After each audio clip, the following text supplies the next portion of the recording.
warahmatullahi wabarakatuh. Bismillah, alhamdulillah, wassalatu wassalamu ala rasulillah wa ala alihi wa ashabihi wa mawala. Amma ba'd. Rekan-rekan, sahabat dimanapun berada yang berbahagia dan saya hormati, dalam kesempatan yang berbahagia ini tidak ada ucapan, tidak ada kalimat yang paling cocok, yang paling tepat kita sampaikan selain ucapan alhamdulillah.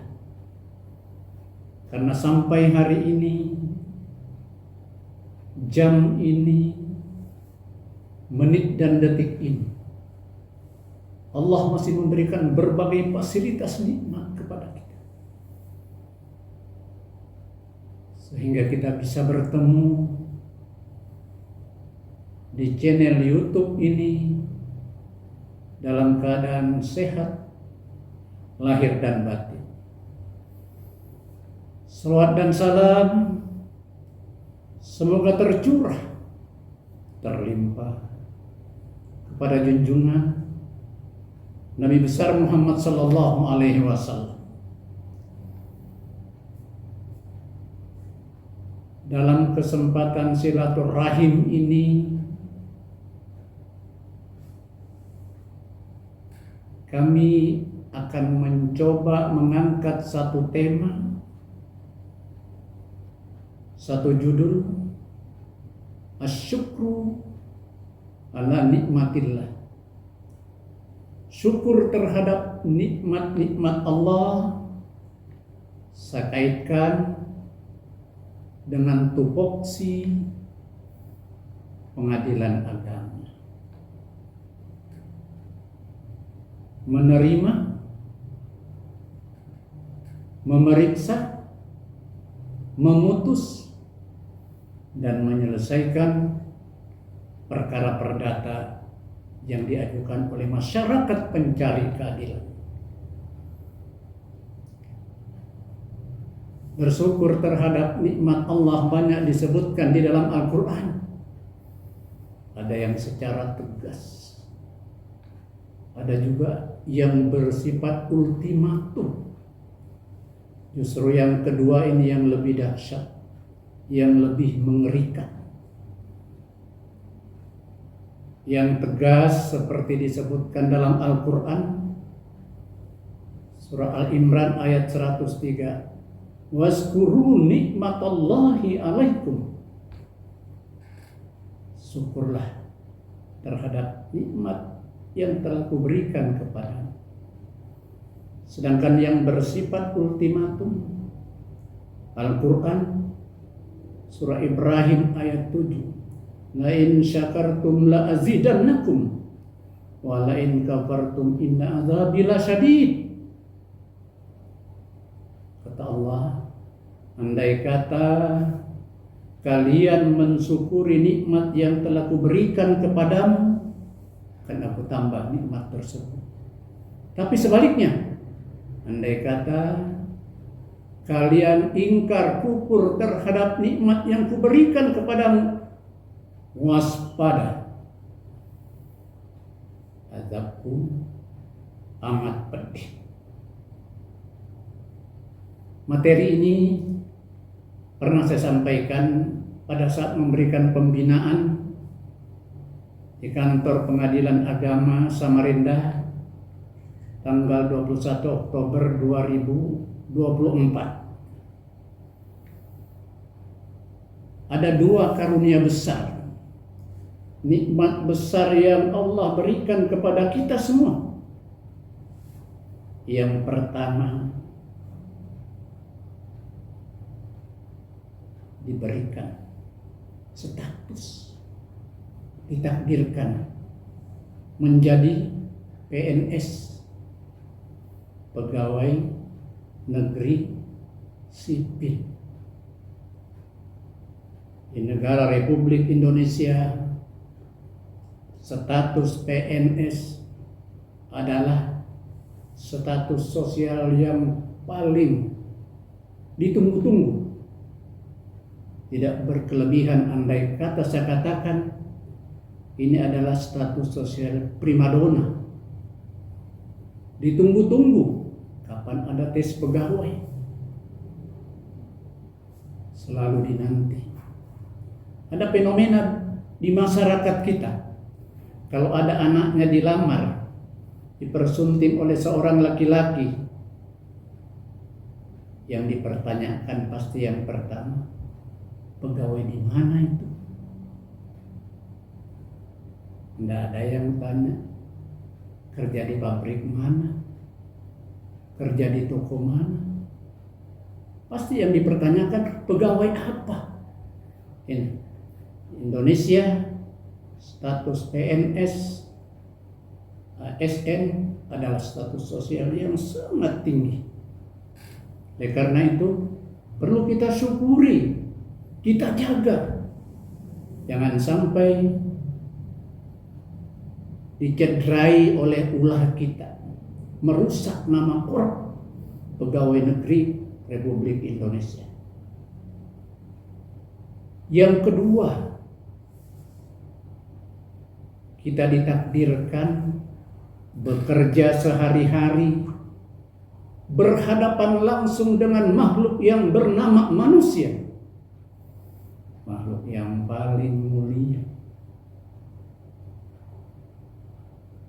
Beda andai kata kita bekerja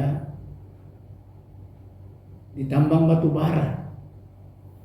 Kita berhadapan dengan batu-batu yang besar. Kita kerja di perkebunan kelapa sawit. Kita berhadapan dengan pohon dan buah sawit. Beda andai kata kita sebagai ASN, apalagi di pengadilan agama.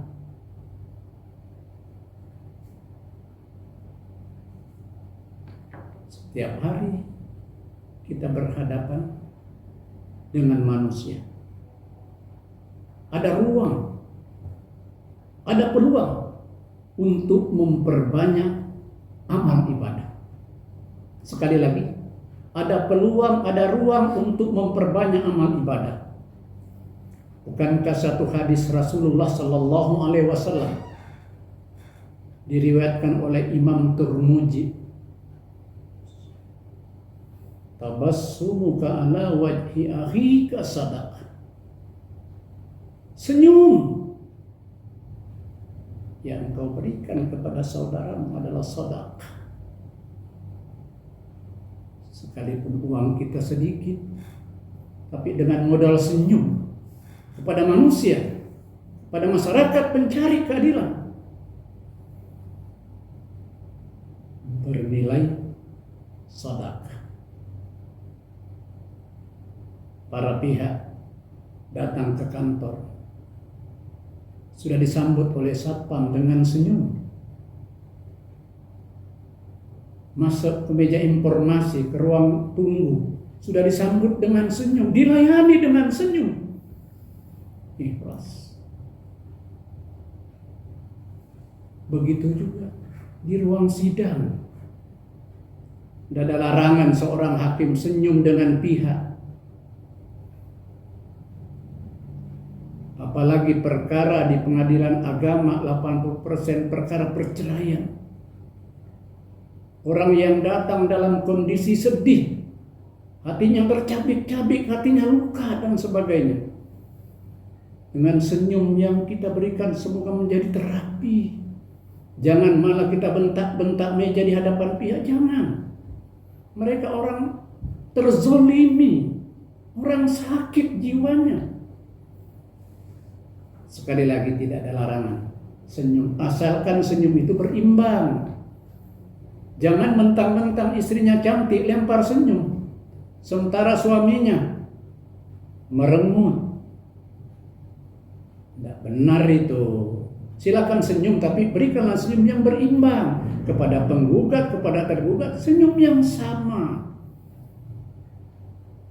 Ajas dalam pemeriksaan perkara di depan persidangan audi et interam partem memberikan kesempatan yang sama kepada penggugat, kepada tergugat untuk berbicara.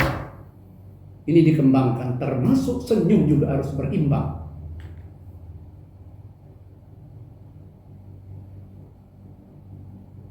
Sekali lagi, modal senyum ini kita mengumpulkan banyak amal ibadah. Modal senyum ini diharapkan para pencari keadilan pulang dalam keadaan senyum. Asal mulanya barangkali takut dan sebagainya menghadapi hakim, tapi ternyata hakimnya murah senyumnya. Ini yang kita harapkan dalam proses pemeriksaan perkara. Kemudian nikmat yang kedua,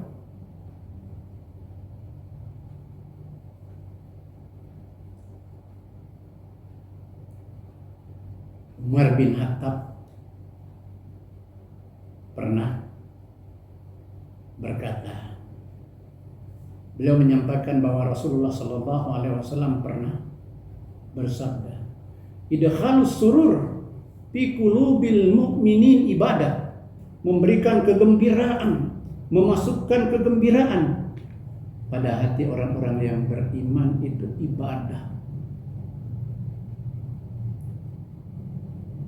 Sebagaimana saya sampaikan, orang yang datang di pengadilan agama perkara perceraian rata-rata hatinya sakit, terzolimi, perlu sentuhan hati. Seorang hakim yang profesional tidak hanya dituntut menguasai hukum formil, hukum material, tapi diharapkan punya ilmu kejiwaan yang mampu memberikan sentuhan-sentuhan pada para pihak yang dalam kondisi mencekam, dalam kondisi terzolimi. Makanya rata-rata itu orang yang berperkara itu kelihatannya murung.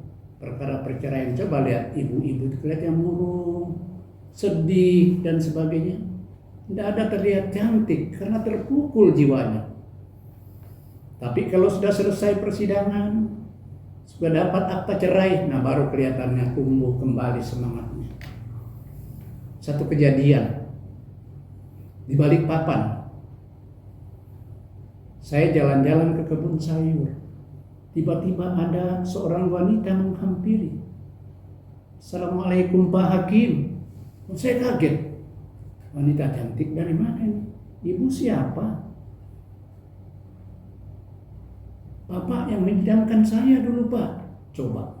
Waktu persidangan barangkali tidak terlihat cantik, tapi setelah persidangan baru terlihat cantik. Jadi begitulah kondisi orang yang sidang perkara di pengadilan agama, rata-rata terpukul jiwanya. Perlu seorang hakim yang mampu memberikan semangat sugesti pada mereka-mereka. Ini barangkali yang perlu tumbuh di pengadilan agama. Betul-betul senyum itu membudaya. Karena memang salah satu program zona integritas adalah 3S. Senyum, sapa, salam. Ini senyum betul-betul membudaya, mulai dari orang masuk sampai kembali, mewarnai pelayanan prima. Jadi inilah dua nikmat besar. Nikmat sebagai PNS, yang kedua bekerja berhadapan langsung dengan manusia. Dan mudah-mudahan bermanfaat Apa yang saya sampaikan ini, dan saya tutup dengan satu pantun. Balikpapan nyaman indah kotanya, kebun sayur